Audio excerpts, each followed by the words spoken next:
welcome. We have an interesting guest today. Some of us seem to luck into careers that define us, but there are the restless souls as well, seeking purpose, and their interests are varied. Plus, they keep changing over time.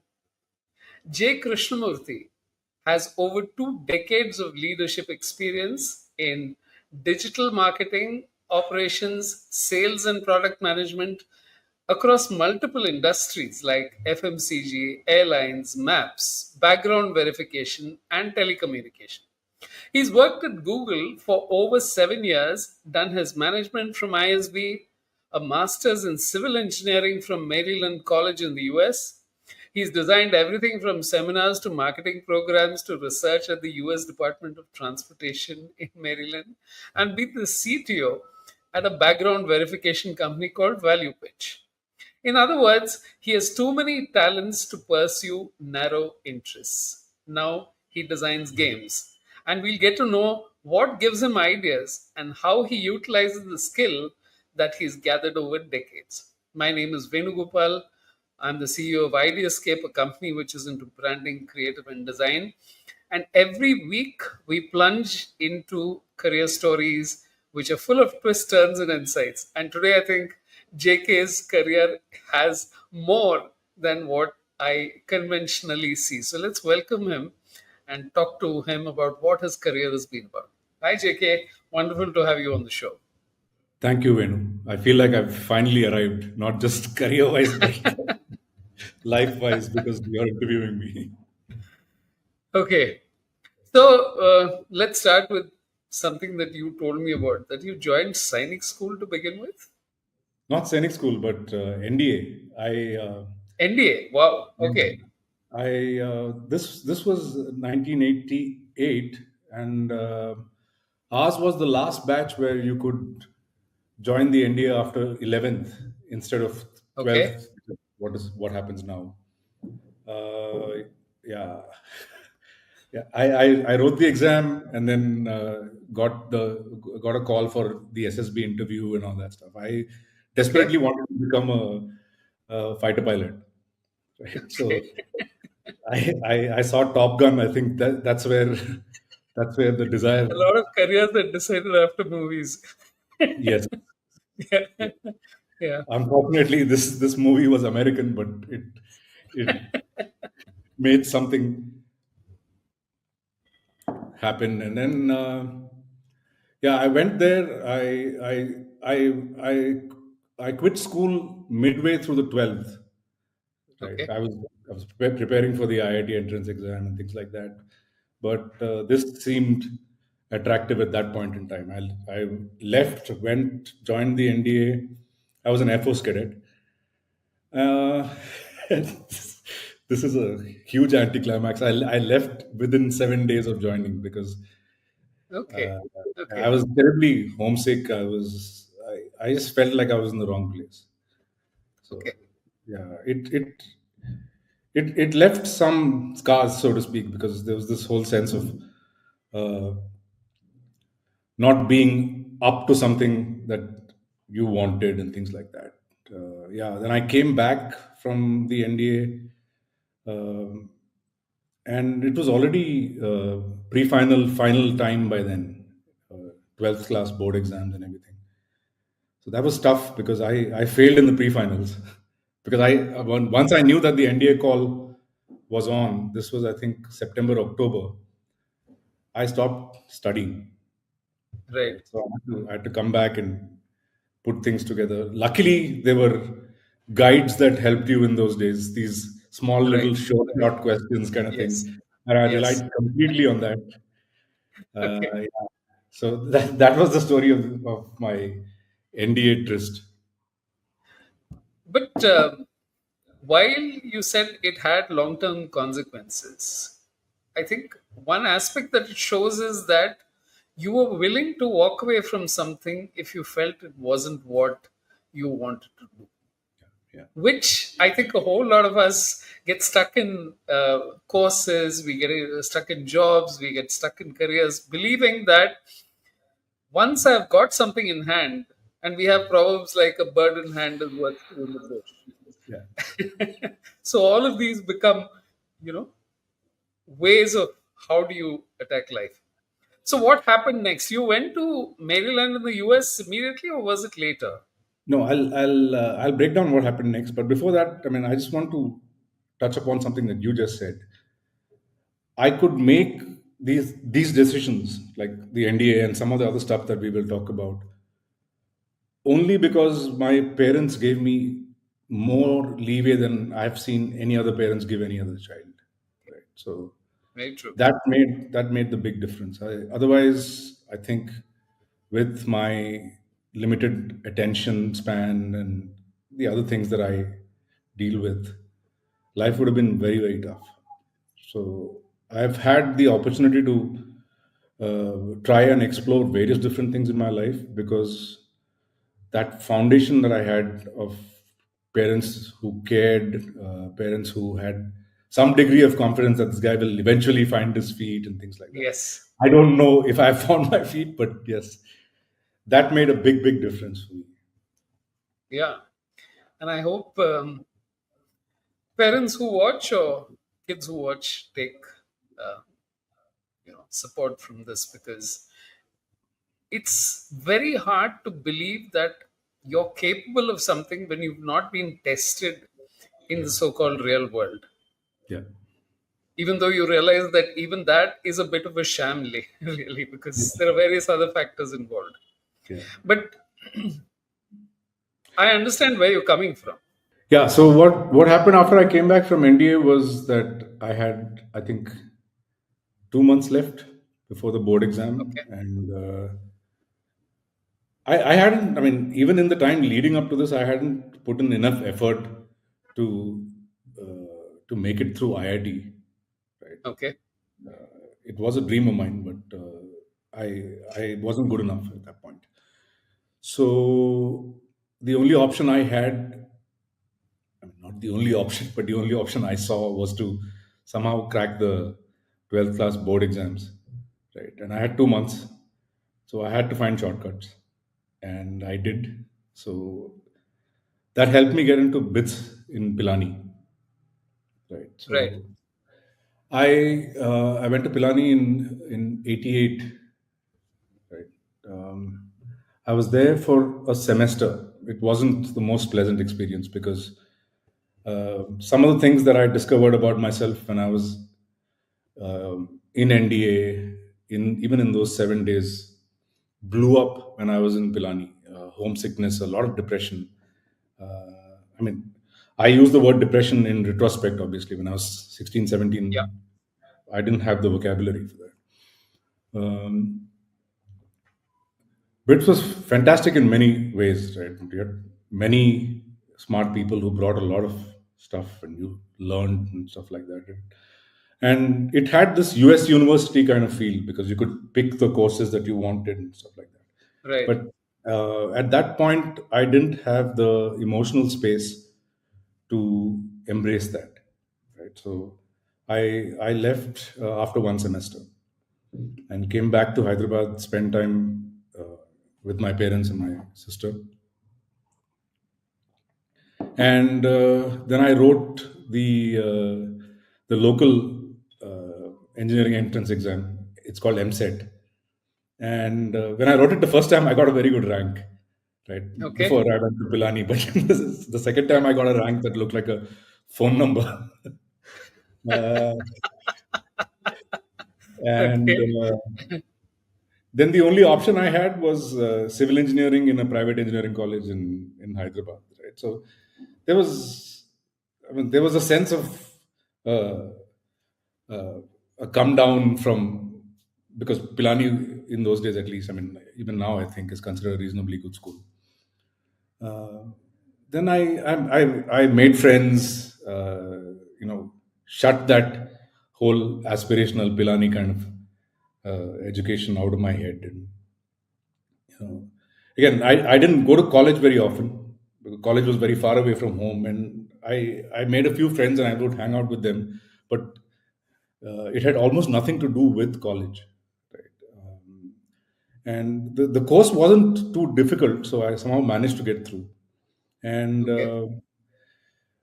It was 93 when I graduated. I did civil engineering here Right. in this private engineering college. And then I had another 2 month situation where I had to slog because there was nothing in sight that was worthwhile.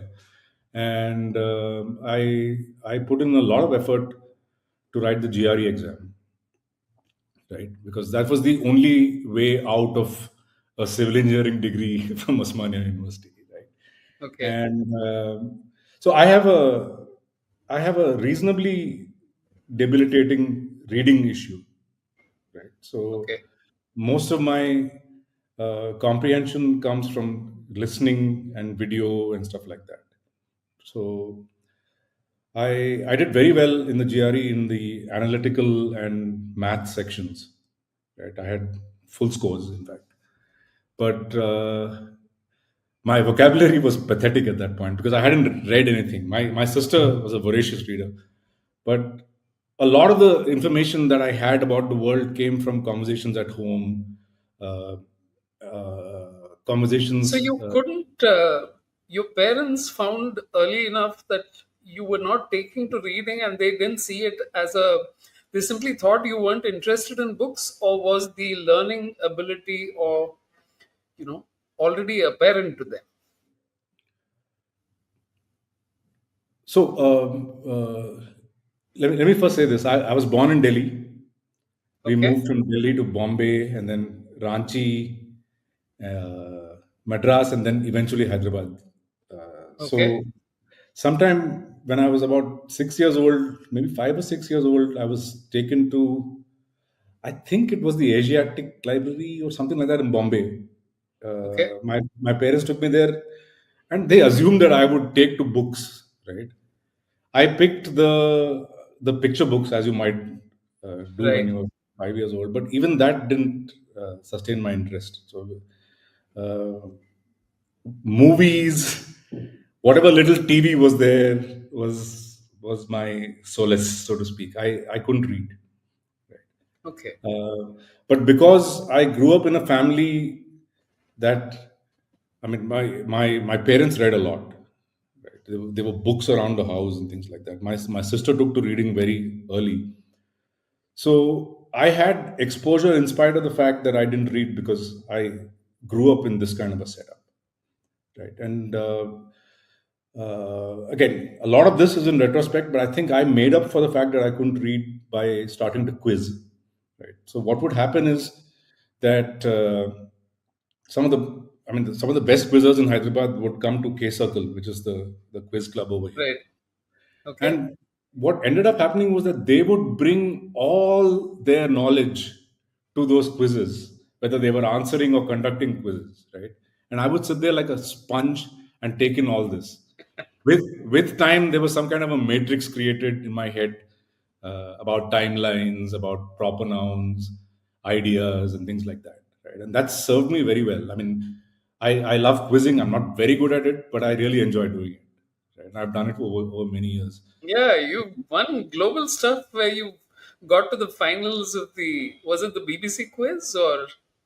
I got to the semifinals of the BBC Mastermind, and then Okay. the next year after that, when I was in ISB, my team made it to the finals of the University Challenge, the first time it was held in India. Yeah. This is fantastic, JK, because you have a reading issue, but you're able to absorb this from conversations and then keep this entire thing in your head. Conversations, yes, as a part of daily life, but Okay. as far as quizzing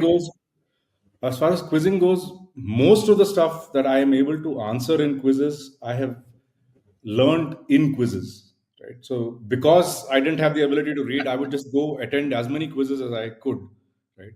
And people would Okay. bring in stuff from all over the place, right? I mean, varied interests and things like that.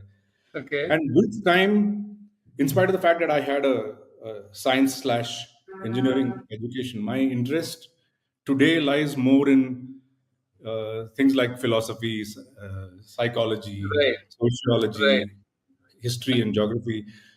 What's interesting when I say history and geography is that when I was in school in Madras, Kendriya Vidyalaya, the central government, in their infinite wisdom, decided that students in Madras should learn Hindi, should learn geography, history, and civics in Hindi. Right. Wow. That made my life very tough because I mean I didn't like Hindi, first of all, right? I mean, Right. and to learn things that other peers of yours were learning in English in Hindi was debilitating to say the Yeah. least. Right? I To mean, say the least, yes. so you might know a few concepts, but you know them with with a Hindi dictionary as opposed to Very true. yeah. So continental shift, for example, I can't even remember what the Hindi uh, equivalent of that was. Right. So yeah. So So essentially, you're a school survivor and a system survivor because these are yes. not, and at the point when you're talking about, the internet has in its infancy, or it just didn't exist. In the Yep. mid 90s is when, even modems were ways of using the. So, Correct. what you're talking about is essentially learning from a visual world Correct. without enough visual stimuli. You had only conversations, Yeah. which I think is amazing. Yeah. I mean, looking back, it is, but then it was just survival. And also looking back, I feel I've been very fortunate in spite of all the chaos. Right. So it's been serendipitous. Yeah. It's been chaotic as well as fortunate. So I have all these things Okay. to be actually thankful So for. now, so now let's talk of, let's say I'd like to go into lots of detail, but I think we'll have to confine ourselves because we have a 1 hour kind of time frame. So what I'd like to do is connect the dots of some of these things. For Mhm. example, in Maryland, you were doing research on transportation. Yes, so the U.S. government in those days used to spend about $30 billion a year uh, for the upkeep of their highways and roads, right? Okay. And the the model that they used to use for road fatigue wasn't good enough.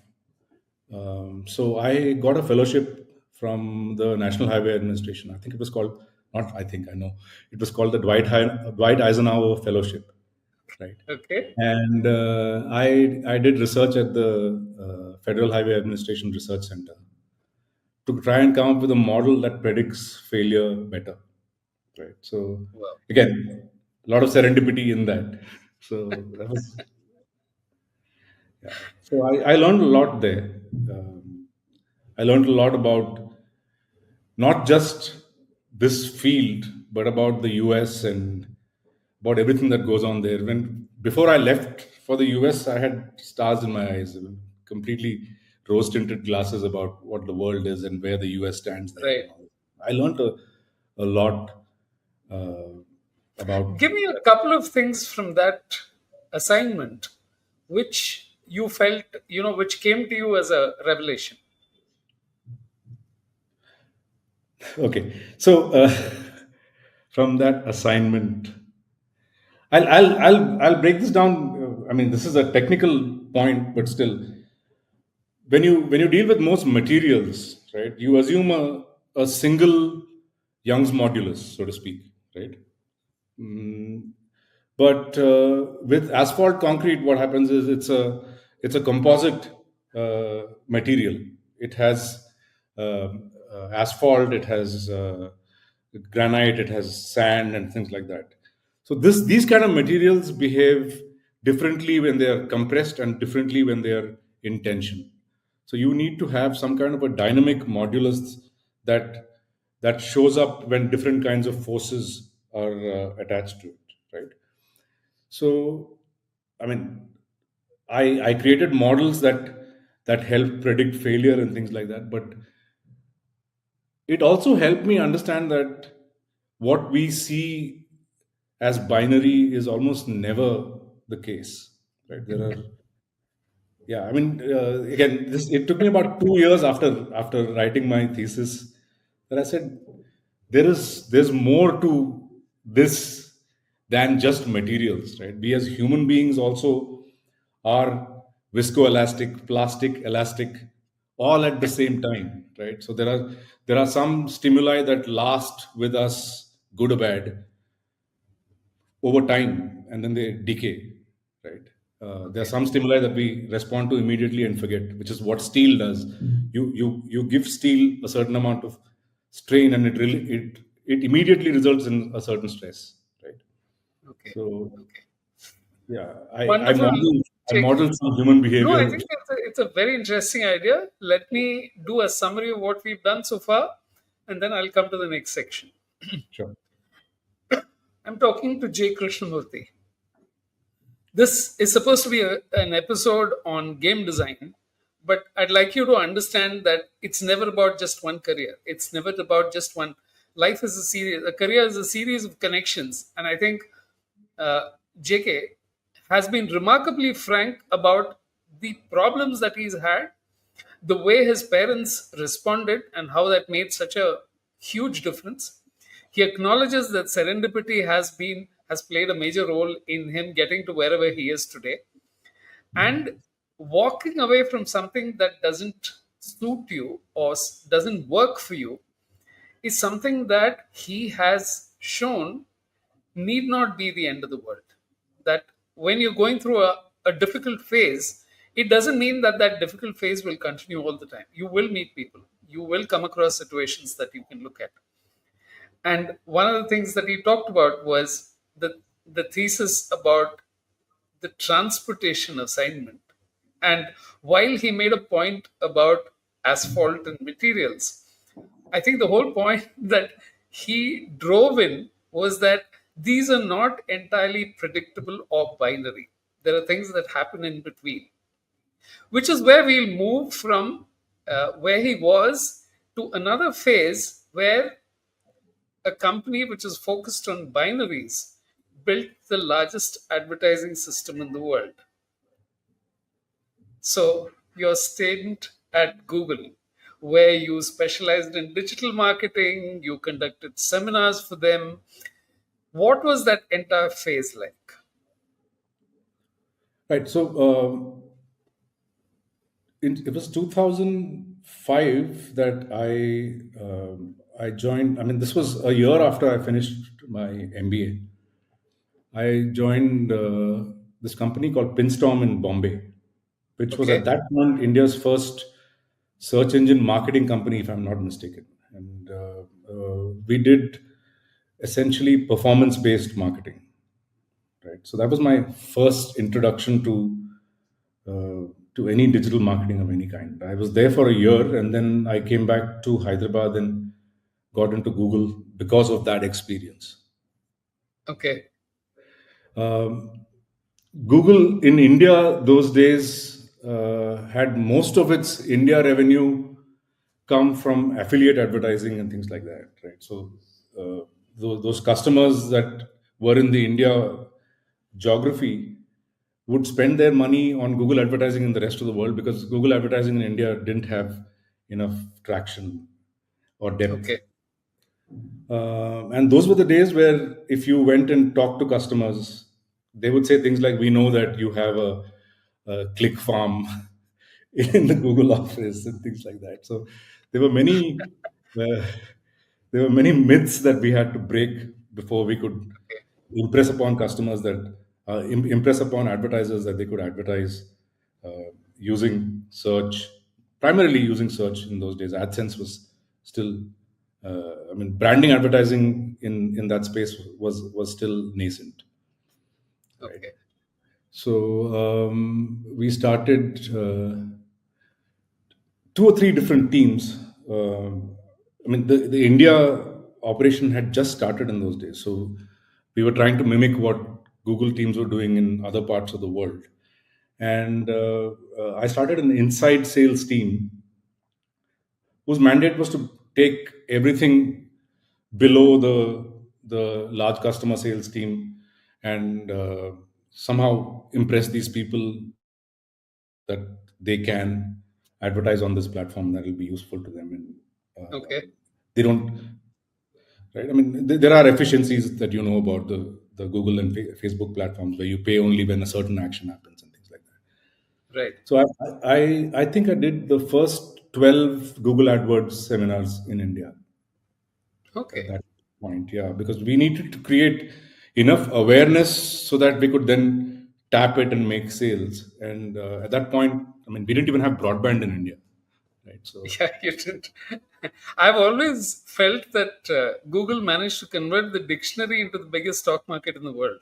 yeah, yeah, We use correct. that as the analogy to say Yeah, that the dictionary and all its even a plural is different correct. from the singular, and Yeah, the same term can be monetized in various ways. yeah. So It's a much much better analogy than the uh, Yellow Pages analogy. Actually, what you just said. Yeah.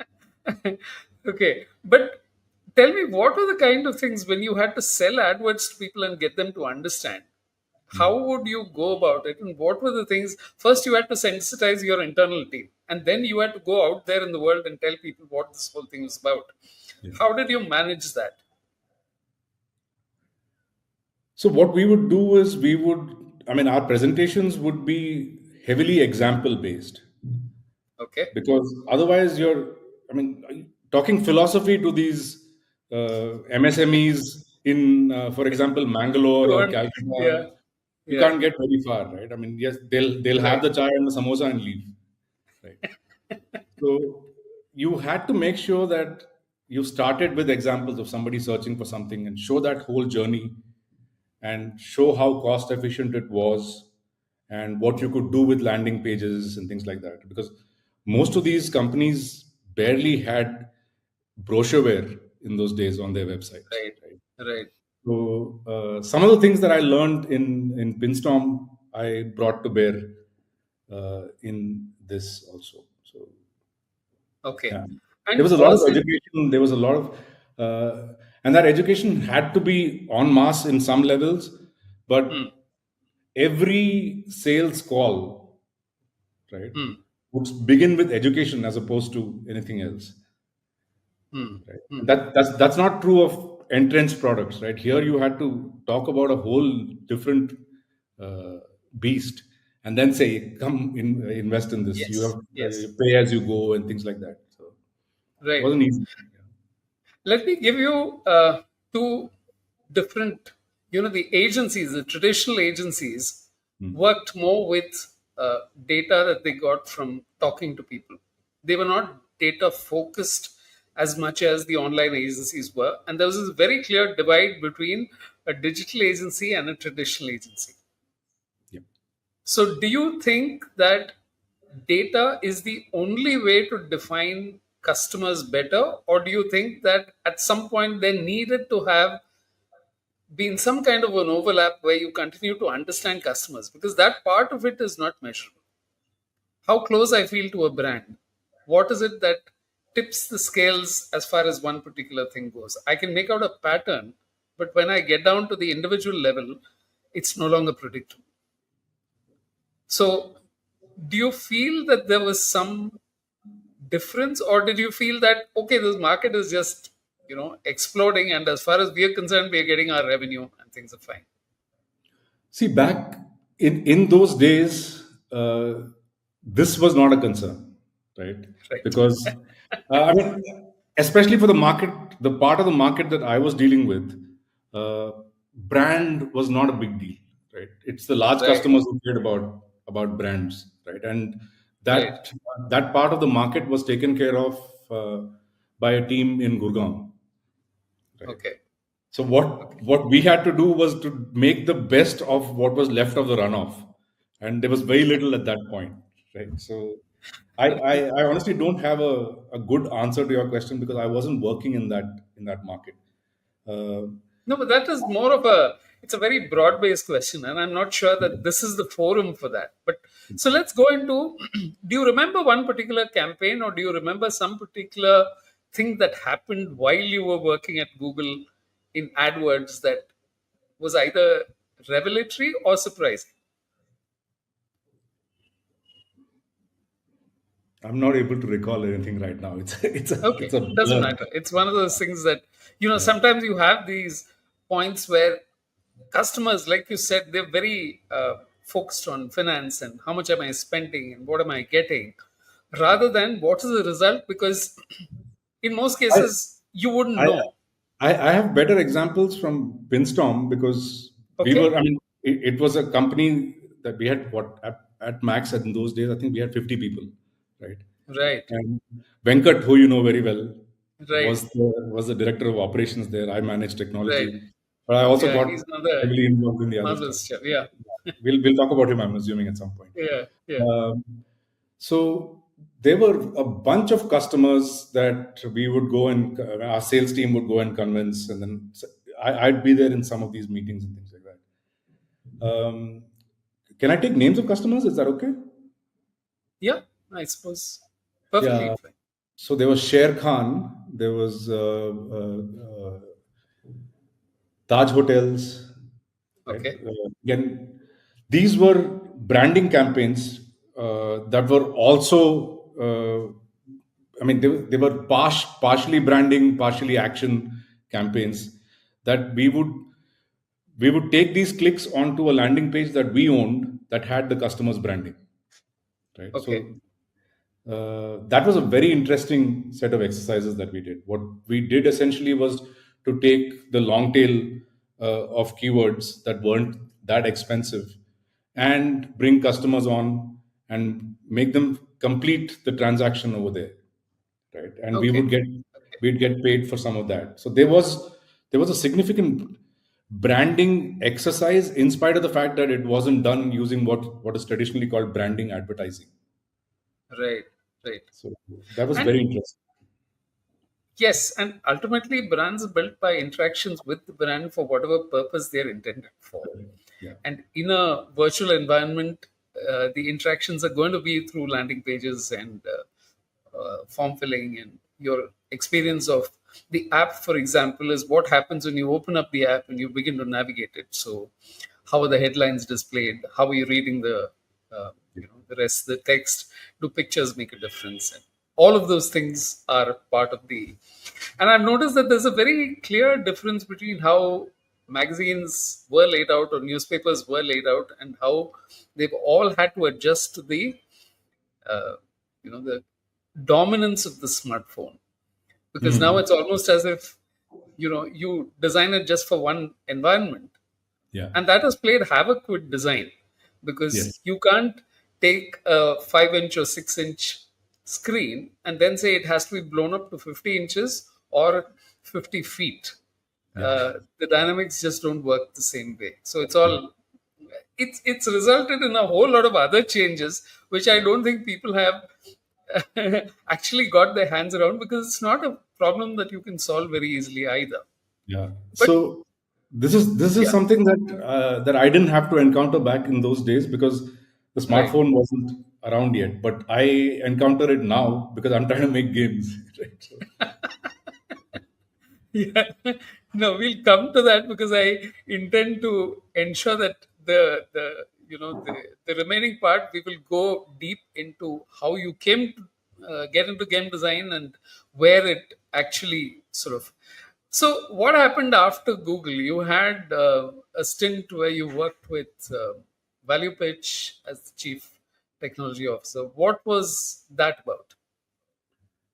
um, so Venkat, who's the CEO of Value Pitch, right? Right. Uh, he and I were together in Pinstorm, and we got along really well. When he started Value Pitch, my instinct was to join him, but I didn't want to remain in Bombay. It wasn't fun for me. Okay. So I had come back to Hyderabad, and I had applied to Google by then. And Venkat started Value Pitch as an advertising agency, digital advertising Right. agency. Right. It ran through different avatars, and by the time I left Google in 2013.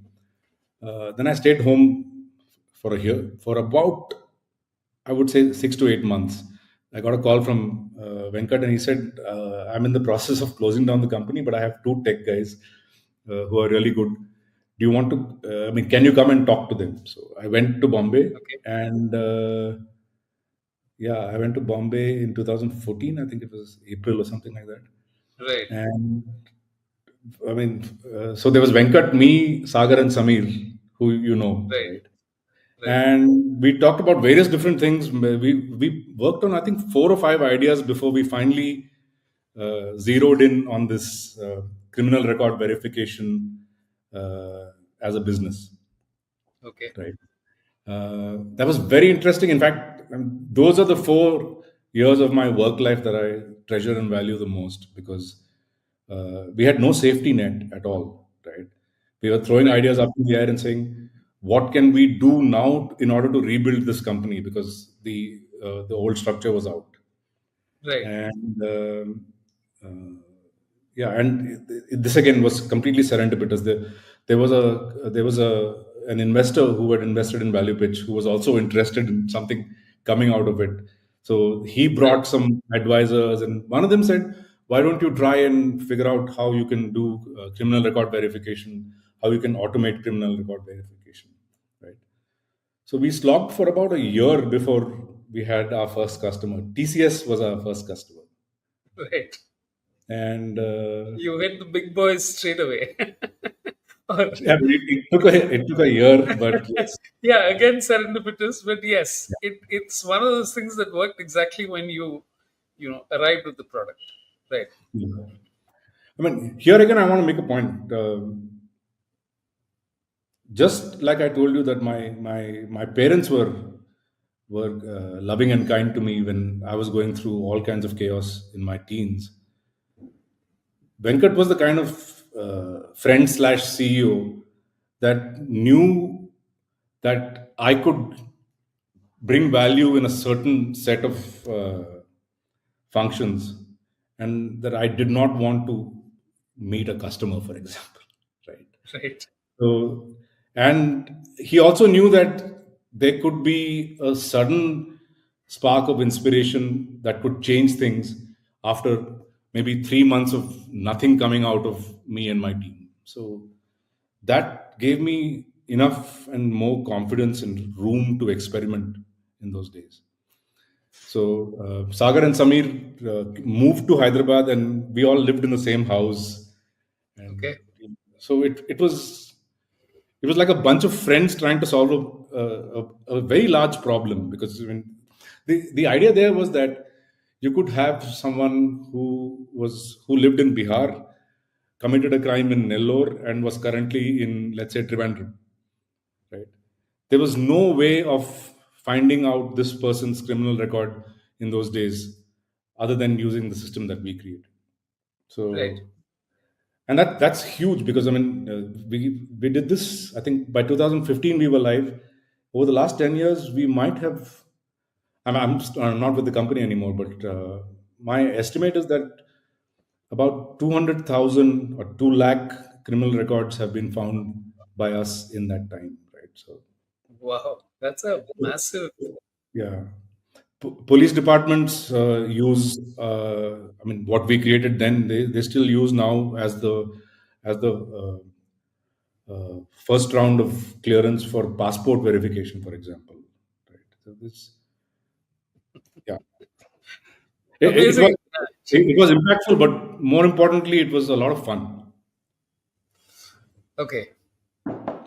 So I'm speaking to JK, and in the second phase, he spoke about what it meant to be at Google in the early days, where that was preceded by Pinstorm, where SEO and the early contours of marketing and digital marketing were just coming into being. AdWords had just been kind of launched, and while some of the big campaigns were in the US, uh, JK was working with Google in Hyderabad, and like he says, he did among the first AdWords seminars for you had to get people who understood what AdWords were and could sell it.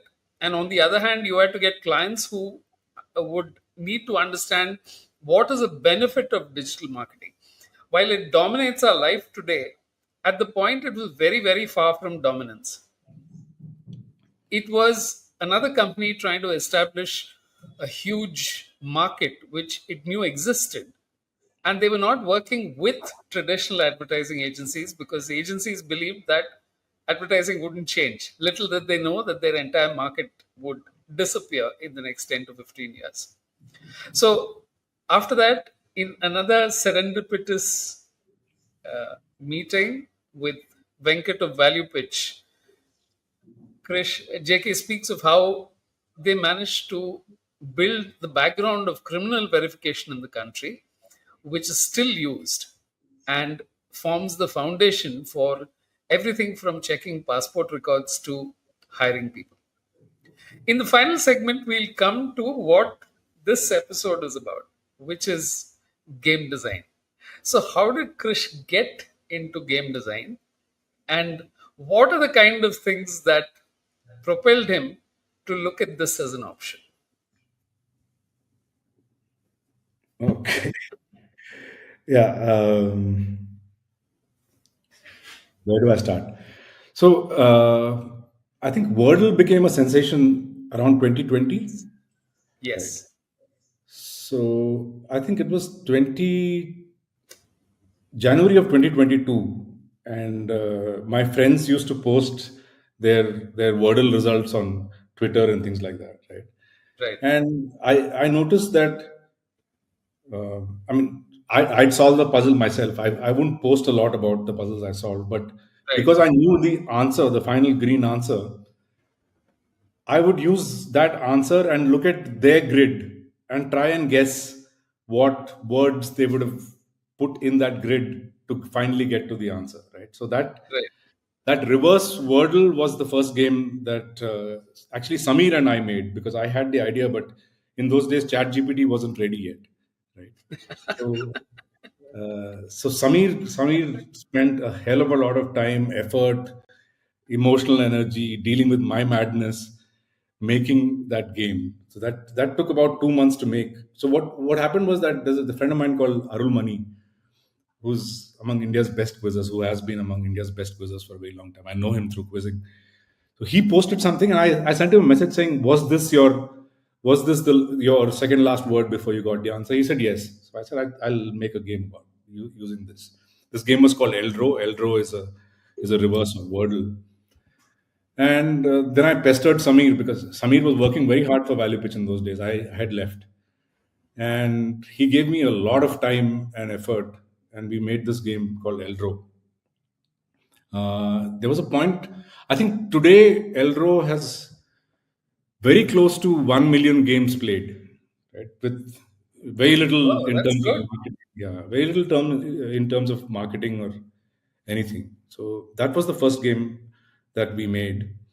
Um, we tried a variety of different things. Today we have 17 games on take5games.com. But most of these games happened after ChatGPT got strong enough to, I mean, Okay, sophisticated enough to make games based on prompts, right? So that was the beginning of the journey. January 2022, I had very little to do, and I came across this, and I said, I have okay, Samir. He can make things happen. Samir hates UI work. He's a complete okay. hardcore backend programmer. I forced him to do this.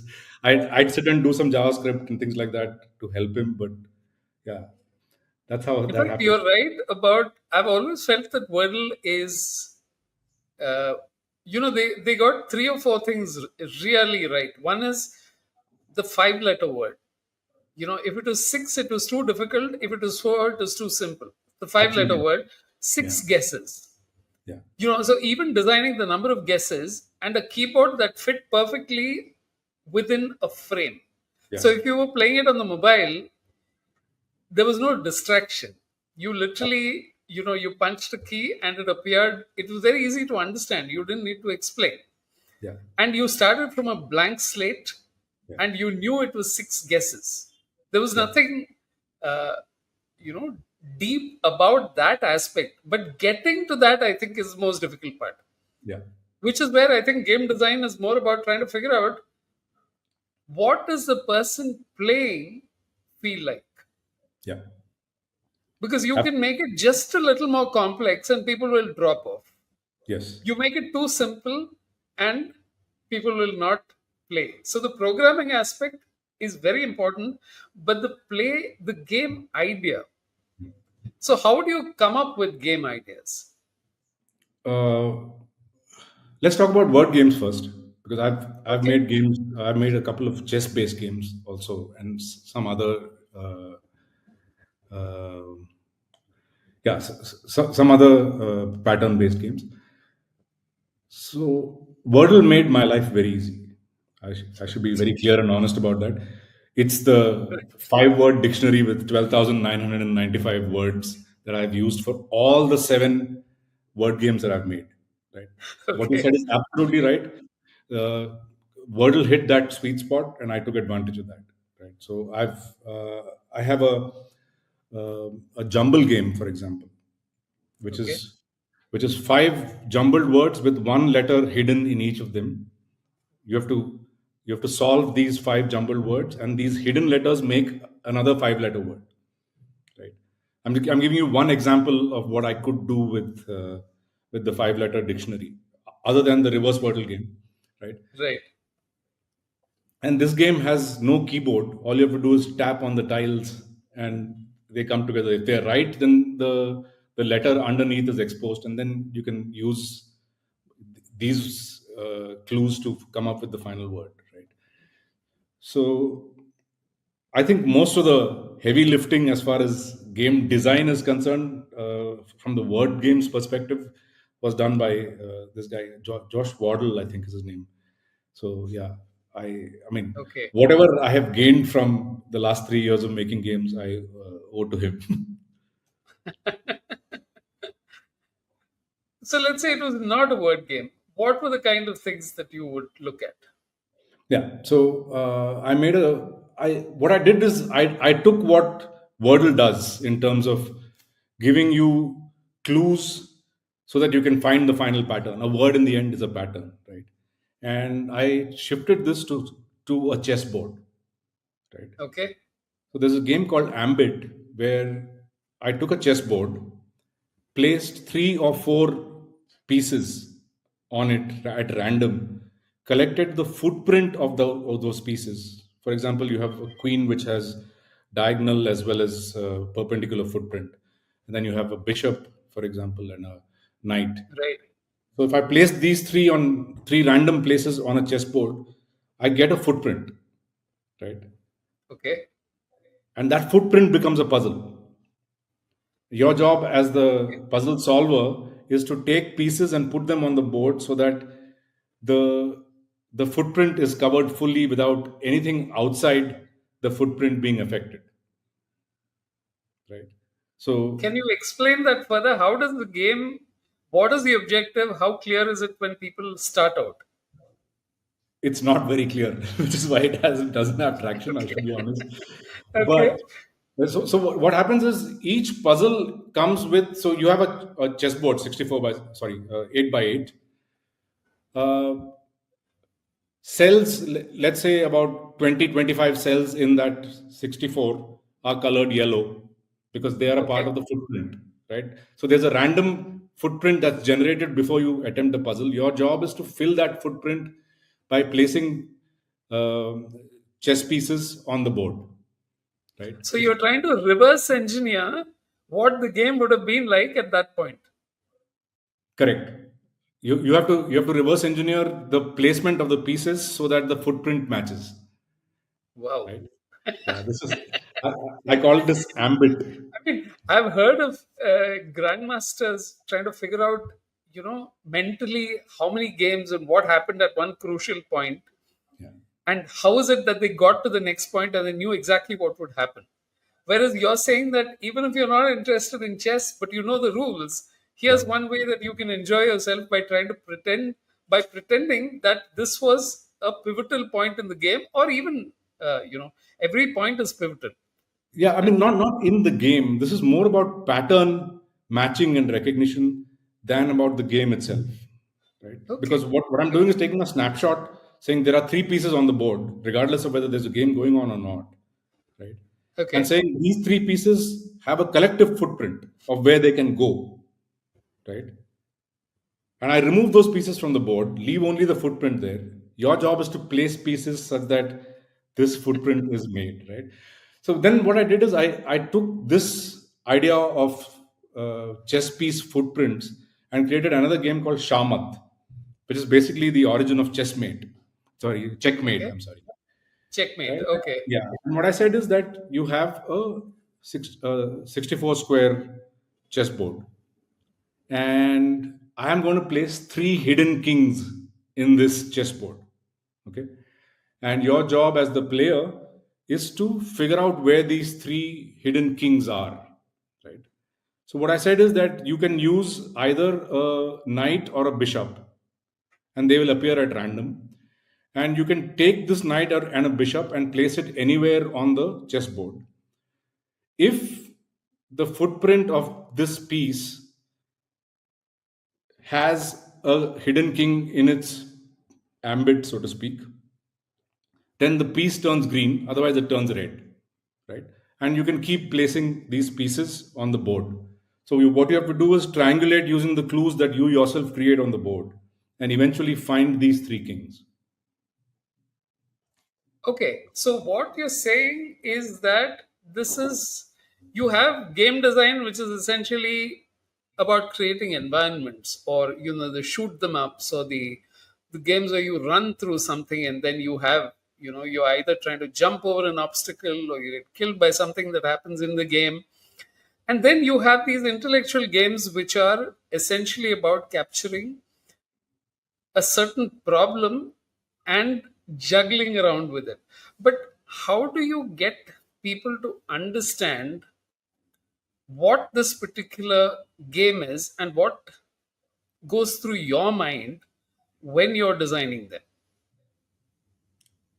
I wish I had an answer for this. I'm still struggling with Maybe some you of that. can't describe the process, but what I'm saying is then give me the points at which you watched something and then it ignited, or you said, okay, the first position that you found for all the pieces, and then you that led to what you developed in checkmate. In Shamat, So yes. is it a process where you design something and then from that it seems to branch out and Very much so. Very create much so. This fresh? is true. This is true for the word games as well as for these pattern and chess games and things like that. Right. Okay. It is very tough to describe something like this because I mean, even as I speak about it, I realize some of these uh, constructs are pretty convoluted, right? So placing a video there sometimes helps, right?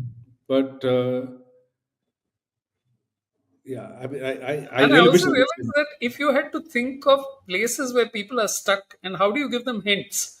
How do you give them hints without giving away the entire puzzle and giving them just enough motivation to advance?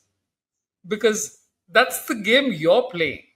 In a sense, you're saying matching your wits. Yeah. I've designed something which is different from the crossword puzzle because there's a combination of word and how do you find the perfect matching of words which cross each other, and the clue that is given, it's 7 letters or it's Hmm. 8 letters or it's three Hmm. letters whatever it is. Hmm. Here you're saying that I'll give you a set of instructions and this is the objective. Yeah. So I think game design to a large extent is a highly intellectual activity, while uh, the individual parts of this get to be very complex to execute. So can you give me stages in a game where you started with a particular idea for a game and how it evolved? Yeah, I'll give you something that this game Umble that I spoke about, which is a jumble game with a with five letter words, each of which has one letter missing. When you solve each of those, when you unjumble each of those words, the letter becomes visible, and then that letter is a part of another word that goes from top to bottom. Right. So initially, I had made this game so tough that I could barely play it, right? In spite of the fact that I designed it, right? So what I did was I allowed people to unjumble each of those words, but I didn't give them the letter that came out of it, and they had to figure it out in the end, right? Wow. And I put this up, and I thought that all these, crossword puzzlers and things like that would love it. I mean, almost every time that I've made a game and launched it, I've I've had this feeling inside that this is going to become a big hit. It's not happened yet, but this was one of those situations where I was completely blind to the fact that this was almost unplayable. Right? Okay. There was just a grid of 25 tiles, five in each row, which you had to unjumble, right? And that was all that was there on the game, right? Over the last, I left it there. I created this game in 2023. This was my first Chat GPT generated game, so I didn't want to Okay. trouble Samir anymore. I mean, I used to code a lot, but ADHD makes it very difficult to keep track of Okay. variables and things like that. ChatGPT helps a hell of a lot, right? But it was Okay. early ChatGPT, so I couldn't get it to look and feel the way my games look now. Some of my games look now. So I started with that grid that gave the user nothing, right? They just had to keep tapping these tiles and see if they fell in place, and then eventually uh, uh, decide what the ultimate word was. And then a friend of mine was playing it, and he said, "Boss, this is too tough, right? I mean, you're going to get five users playing this game a day. Is that what you want?"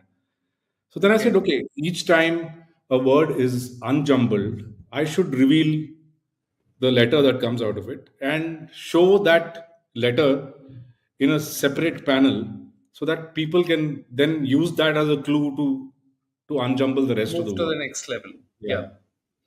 So these are things that I learned along the way, right? That Okay. uh, some Okay. of these games might be too tough for the average puzzle aficionado. So you have to give something more. And so even in this tough game, there were about five or six people who would play it daily, and they loved it. They hated it when I made the game easier because the challenge of that tough game was what they came here Was for. really what got them so interested. Yeah, but again, do I want to make a game that five people play? Uh, no, right? Yeah. So let- That's the yeah. no, I want to talk about this. This doesn't. We'll have to, we have just about a minute remaining, JK. Like I told you, it's one of those things that I know I can endlessly go on with you. But since we have a format and we have a Okay. show, Yeah. So, okay. yeah. So my most successful game is a jigsaw puzzle game that I made using this five by five grid. Right. Okay. It's called Jiggy, and it's on a distribution platform called Glance, and Okay. 60,000 people play this a day Wow. in various parts of India. For reasons that I don't know, Patna has the maximum audience for this game. Right? So I mean, Okay. essentially, what I did is took AI made images, split them up into 25 squares, and put them out there. You can click on these. So a friend of mine said, Oh, so "You're it making was all these." simple to. Okay. Okay. It's a jigsaw that works. Okay. Yeah. Fabulous. So he said, make something hyper casual. Otherwise, you're just going to make games that five people play, 10 people play. If is that Right. what you want? I said, Right. I want more, but I just made this again, Chat GPT, and it seems to be doing well. Wonderful, JK. Thank you for coming on the show. It's been a pleasure talking to you. Let me wind up and then have a conversation. Okay. Thank you very much for being on the show. Thank you very much. This is the first time I've been on a podcast, so I'm happy. Great. So, thank you for listening. This is an unusual episode. So, I'll end it there and we look forward to another guest the next week.